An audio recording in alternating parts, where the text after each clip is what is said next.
आपको self proning की विधि बताते हैं। इसके लिए हमें 3 जगह पिलो रखने हैं। हमें सेल्फ प्रोनिंग में करना क्या है, हम पेट के बल लेटेंगे, लेकिन ऐसे नहीं कि सीधे हम पेट के बल लेट जाएं, क्योंकि ऐसा किया तो हमारा पेट दबेगा और पेट का मूवमेंट इफेक्ट हो जाएगा। वो क्यों इंपॉर्टेंट है कि पेट ना दबे? जब हम सांस लेते हैं तो चेस्ट और पेट के बीच में डायाफ्राम होती हैं, और जो डायाफ्राम्स का मूवमेंट होता है उसका बहुत भारी कंट्रीब्यूशन होता है हमारी ब्रीदिंग में। तो अगर पेट दबा तो वो डायाफ्राम का मूवमेंट इफेक्ट हो जाएगा और उससे उल्टा इफेक्ट आ जाएगा। तो ऐसा हमें कदापि नहीं होने देना है। इसी के लिए हम 3 जगह पिलोज रखते हैं। एक ये बिल्कुल पैर की तरफ, देखिए ये है पिलो जो बिल्कुल पैर की तरफ है।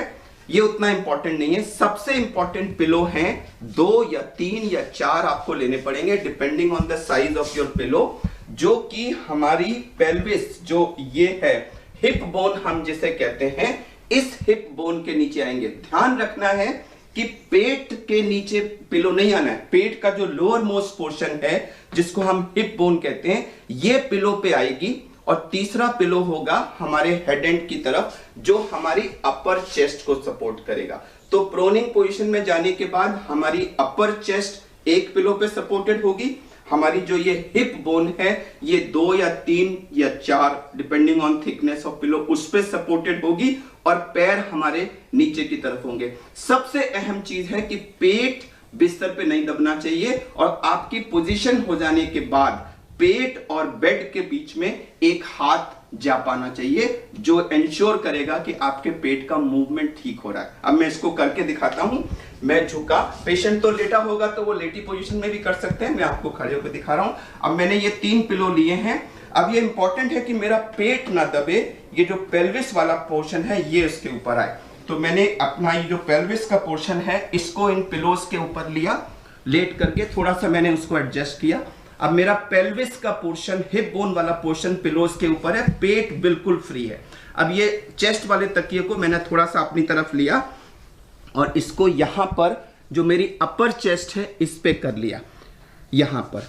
अब आप देखिए इस पोजीशन में आने के बाद इधर साइड से दिखाइए कि ये जो हाथ है मेरा, देखिए मेरे पेट और बेड के बीच में आराम से जा रहा है, और जब मेरा सांस से मेरा पेट हिल रहा है तो पेट के मूवमेंट में कोई रिस्ट्रिक्शन नहीं। ये सबसे अहम चीज है कि हमारा पेट नहीं दबना चाहिए। और जो तीसरा पिलो है वो मेरा पैर की तरफ है। आप देख लीजिए मैंने अपने पैर जो हैं वो पिलोस पे सपोर्ट किए। उसको आप थोड़ा बहुत आगे पीछे कर सकते हैं, और अगर अनकंफर्टेबल लगे तो हटा भी सकते हैं। अब जो हमने ये चेस्ट की तरफ पिलो रखा है इसको हम थोड़ा बहुत आगे पीछे कर सकते हैं। अब सर कैसे पोजीशन करें?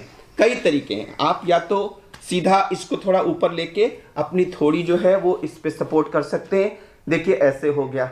या दूसरा ऑप्शन है कि आप थोड़ा सा इसको नीचे करें, और हमने दोनों अपने हाथ ऐसे ले लिए और हमने हाथ पे इसको सपोर्ट कर लिया। और ऑक्सीजन अगर लगी है तो मास्क लगा है तो मास्क भी लगा हुआ हो सकता है, और अगर नेजल कैनुला है तो वो भी लगा हुआ हो सकता है। या मैंने अपने सर को ऐसे कर लिया, या मैंने अपने सर को ऐसे कर लिया, या फिर इसको हटा के मैंने इसको इसके ऊपर कर लिया। तो आपको चूंकि 2 घंटे तक लेटना है तो आप बीच बीच में इसकी पोजीशन चेंज कर सकते हैं। अब हाथों की पोजीशन जो है वो आपको कंफर्टेबल रखनी है। आप यहाँ भी रख सकते हैं। आपने एक हाथ साइड ऑफ द बॉडी में कर लिया, दूसरे को थोड़ा आगे पीछे कर लिया, इसको इधर कर लिया, इसको आगे पीछे कर लिया, और बीच बीच में आप थोड़ी बहुत पोजीशन चेंज कर सकते हैं। बीच में अगर संभव हो, अगर आपको थकान ना हो और ऐसा करने पे आपका ऑक्सीजन ना कम हो रहा हो, तो आप थोड़ी देर के लिए बीच में चेस्ट को ऐसे उठा करके डीप ब्रीदिंग की एक्सरसाइज भी कर सकते हैं, और फिर आप वापस आ सकते हैं। ध्यान रहे कि ये सैचुरेशन लगा के करें। अगर आपको ब्रेथलेसनेस हो रही है, टायर्डनेस हो रही है, या सैचुरेशन ऐसा करने पे ड्रॉप होता है तो ऐसा ना करें। तो ये हुई प्रोनिंग की पोजीशन, जिसमें चेस्ट के नीचे पिलो है, मेरी पेल्विस के नीचे, हिप बोन के नीचे पिलो है, और पैर के नीचे पिलो है, और मेरे पेट और बेड के बीच में जगह है। अब आइडियली 2-3 घंटे अगर आप इस पोजीशन में लेट सकें तो आप देखेंगे आधे घंटे के अंदर ही आपके सैचुरेशन में 5 से 10% का इंप्रूवमेंट आ जाएगा। 2-3-4 घंटे आप इस पोजीशन में लेटिए, उसके बाद आप पोजीशन चेंज कर सकते हैं। मैंने ये पिलो हटा दिया, मैंने ये पिलो भी हटा दिए, और ये पैर वाला पिलो भी हटा दिया, और अब मैं लेफ्ट लैटरल पोजीशन में आ गया। मेरी लेफ्ट साइड डाउन है, मैं लेफ्ट लैटरल पोजीशन में आ गया। हाथ को यहाँ रख सकता हूँ, यहाँ रख सकता हूँ, यहाँ रख सकता हूँ, जैसे चाहे सर पे रख सकता हूँ, जिसमें मुझे कंफर्टेबल लगे। अब मैं 2 घंटे लेफ्ट लैटरल पोजीशन में लेटने की कोशिश करूंगा। उसके बाद फिर मैं राइट लैटरल पोजीशन में चला जाऊंगा। मैंने अपनी पोजीशन चेंज कर ली और अब मेरी राइट साइड डाउन है और अब मैं राइट लैटरल पोजीशन में आ गया।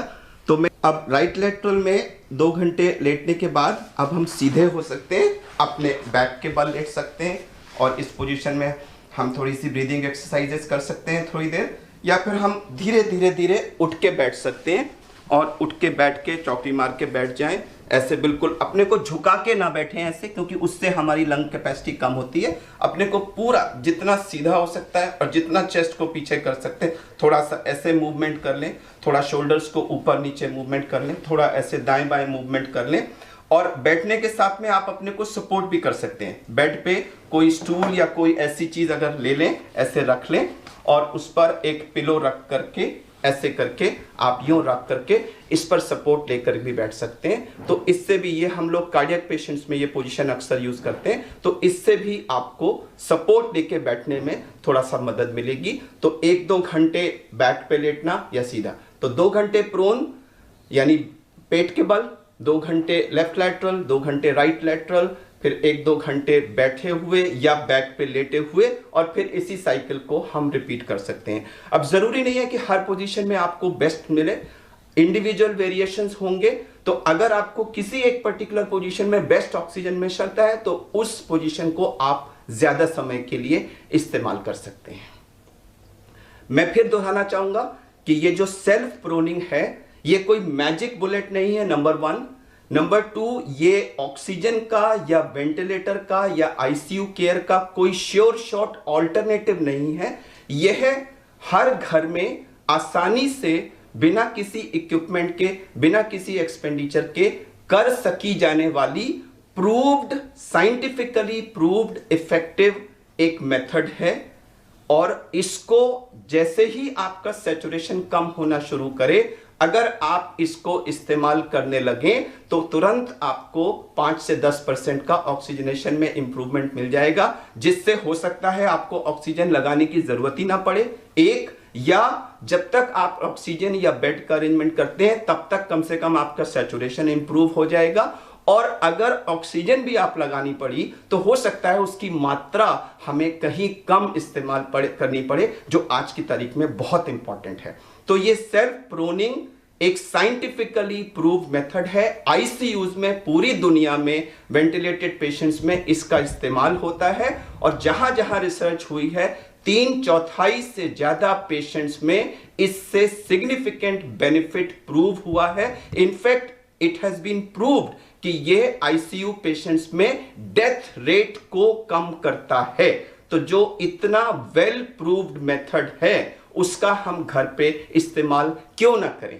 कुछ लोगों ने पूछा कि जिनका अभी ऑक्सीजन गिरना नहीं शुरू हुआ लेकिन वो अभी कोविड से पीड़ित हैं, क्या वो भी कर सकते हैं? तो कर सकते हैं, इसमें कोई नुकसान नहीं है। इसका प्रॉपर एप्लीकेशन तो उनके लिए है जिनका ऑक्सीजन गिरना शुरू हो गया, बट दूसरे लोग भी अगर belly down, right lateral, left lateral बैठा इस पोजीशन में चेंज करते रहेंगे तो कोई नुकसान नहीं होगा, फायदा भले ही हो सकता है। 4-5 कंडीशंस हैं जिसमें प्रोनिंग नहीं करनी है। एक तो गर्भवती महिलाएं, उनको ये नहीं करना है। जो लोग बहुत ज्यादा ओबीज हैं और उनकी बेली बहुत आगे पेट है, तो उनके कितने भी पिलो लगा लें आप, उनको पेट दबेगा, तो उनको नहीं करना चाहिए। अगर आप हार्ट पेशेंट हैं तो प्लीज आप इसको मत करिए, क्योंकि हो सकता है इससे आपको कुछ हार्ट फेलियर की प्रॉब्लम ना हो जाए।